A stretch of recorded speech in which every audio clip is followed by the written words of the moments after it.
நம்ம அல்ட்ராவோட எல்லா தயாரிப்புகளுமே ஆரோக்கியமான ஃபுட் கிரேட் ஸ்டெயின்லெஸ் ஸ்டீலால் தயாரிக்கப்பட்டது. அல்ட்ரா என்றால் ஆரோக்கியம். ஆயில் புல்லிங் அது எப்படி பண்ணுறது? காலையில் எழுந்ததும் எதுவும் சாப்பிடாமல் இதயம் வளத்தை வாயில ஊத்தி நல்லா கொப்பளிக்கணும். அப்புறம் அதை துப்பிடணும். இதுதான் ஆயில் புல்லிங்.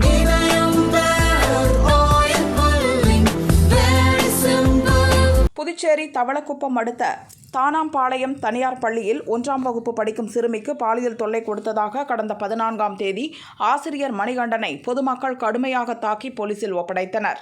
குற்றவாளி மீது கடுமையான நடவடிக்கை எடுக்க கோரியும் பள்ளியை மூடக்கோரியும் சிறுமியின் உறவினர்கள், ஊர் மக்கள் அப்போது சாலை மறியலில் ஈடுபட்டனர். அன்றைய தினம் மாலை 5 மணிக்கு தொடங்கிய போராட்டம் இரவு 12 மணி வரை 7 மணி நேரம் நீடித்ததால் பெரும் பரபரப்பு ஏற்பட்டது. பாதிக்கப்பட்ட சிறுமி நல்லவாடு மீனவ கிராமத்தைச் சேர்ந்தவர் என்பதால் புதுச்சேரியில் உள்ள 18 மீனவ பஞ்சாயத்தாரும் ஒன்று கூடி வேலை நிறுத்த போராட்டம் நடத்துகின்றனர். குற்றவாளி மீது கடும் நடவடிக்கை எடுக்கும் வரை போராட்டம் தொடரும் என்றும் அவர்கள் அறிவித்துள்ளனர். இந்த நிலையில் சம்பவம் நடந்த பள்ளியில் படிக்கும் மற்ற மாணவ மாணவிகள், ஆசிரியர்கள் இன்று கடலூர் சாலையில் போராட்டம் நடத்தினர். சிறுமியின் பாலியல் தொல்லை வழக்கை சிபிசிஐடி விசாரணைக்கு மாற்ற வேண்டும், மூடப்பட்டுள்ள பள்ளியை திறக்க வேண்டும், பாதிக்கப்பட்ட சிறுமியின் மருத்துவ அறிக்கையை வெளியிட வேண்டும் என வலியுறுத்தி மறியல் செய்தனர். மாணவர்களுக்கு ஆதரவாக பெற்றோரும் களமிறங்கிய போராட்டம் 2 மணி நேரம் நீடித்ததால் புதுச்சேரி கடலூர் சாலையில் போக்குவரத்து பாதித்தது. தவளக்குப்பம் போலீசார் பேசியும் போராட்டம் கைவிடப்படாத நிலையில் துணை கலெக்டர் இஷிதாரதி, எஸ்பி ஆகியோர் பேச்சுவார்த்தை நடத்திய போது மாணவிகள் சரமாரியாக கேள்வி எழுப்பினர்.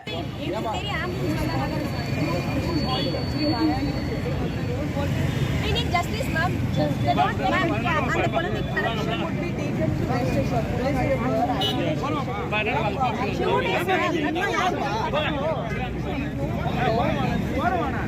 It takes time for justice.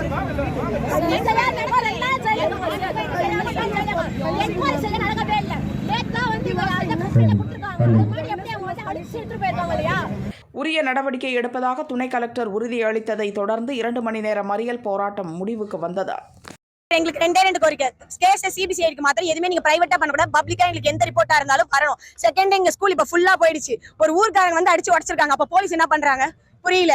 எங்க ஸ்கூல் போயிடுச்சு. நாளைக்கு எங்களுக்கு பிராக்டிகல் எக்ஸாம். நாங்க பிராக்டிகல் எழுதுறோம். இன்னும் 10 நாள்ல எங்களுக்கு போர்டு எக்ஸாம் இருக்கு. யார் வந்து எழுத போறோம்? நாங்க தான் எழுத போறோம். இன்னும் எங்களுக்கு 10 நாள்ல போர்டு எக்ஸாம். நாங்க எங்க உட்காந்து படிக்கிறது? அந்த ஸ்கூலை ஃபர்ஸ்ட் ஆஃப் ஆல் ஓப்பன் பண்ணணும். ஓகேங்களா? எங்க ஸ்டூடெண்ட்ஸ் எல்லாரும் அதே ஸ்கூல்ல பிராக்டிகல் எக்ஸாமினேஷன் ரைட் பண்ணணும். ஓகேங்களா? அது கூடிய விரைவில் 1 நாள் 2 நாள் அது இந்த டைமிங்ல எங்கள்கிட்ட கேட்கவே கேட்காதுங்க. ஆல்ரெடி எங்க ஸ்டூடெண்ட்ஸ் எல்லாருமே ரொம்ப மன உளைச்சல்ல இருக்காங்க, ரொம்ப சஃபர் ஆயிருக்காங்க. அடுத்து அவங்களோட எதிர்காலம் ரொம்ப கேள்விக்குறியா இருக்கு. அதுக்கு இந்த கவர்மெண்ட் ஸ்டெப் எடுத்தே ஆகணும். அது மட்டும் இல்லாம அந்த கேஸை சிபிசிஐடிக்கு கண்டிப்பா மாற்றியே ஆகணும். இது கண்டிப்பா நடந்தே ஆகணும். அதே மாதிரி அந்த டெஸ்ட் ரிப்போர்ட்ஸ் எல்லாமே பொது வெளியில பகிரங்கமா சொல்லணும் சார். அவரை வந்து தப்பா விக்டிங் பண்ணிருக்காங்க, சஸ்பெக்ட் பண்ணிருக்காங்க. அவர் அப்படிப்பட்ட சார் இல்ல. அந்த ஒரு சாருக்கு இத்தனை பெண் குழந்தைகள் சாட்சி, இத்தனை 11th 12th எடுத்திருக்காரு. இத்தனை பெண் குழந்தைகள் சாட்சி, பெண்மணிகள் நாங்களும் சாட்சி. ஆமா, தவறான ஒரு ஆசிரியரோட வாழ்க்கை தவறான முன்னுதாரணமா ஆயிடக்கூடாது. அவரோட குடும்பத்துல முதல் பட்டதாரி. அதனால அவர் தப்பா வந்து காமிக்காதீங்க. இந்த மாணவர்களுக்காக போராடுறோம், ஆசிரியர்களோட பாதுகாப்புக்காக போராடுறோம். ஒவ்வொரு ஆசிரியருக்கும் இது வந்து நாளைக்கு நடக்கலாம். அந்த குழந்தை இன்னொரு ஆளை கை காட்டலாம், நாளைக்கு யார வேணாலும் கை காட்டலாம். அது மாதிரி நடக்கக்கூடாது. இனிமே இந்த புதுச்சேரி வரலாற்றுல இந்த மாதிரி ஒரு சம்பவம் நடக்கவே கூடாது. ஆசிரியர் நாளைக்கு என்ன ஒரு குழந்தை கை காட்டுது அப்படின்னா, என்னோட வாழ்க்கை, என் குடும்பம், நான் எங்க போவேன்? என்னோட உரிமையை நான் எப்படி சொல்லுவேன்? என் பொண்ணு இங்கதான் சார் படிக்குது. 12 வருஷமா 10 வருஷமா, அடுத்த வருஷம் 10வது சார். நான் எங்க சார் போவேன்? நான் மிடில் கிளாஸ் ஃபேமிலி. நான் இப்ப ஒரு புதுசா ஒரு ஸ்கூலுக்கு போய் எப்படி நான் அட்மிஷன் போடுவேன்? 30,000 40,000 கேக்குறாங்க.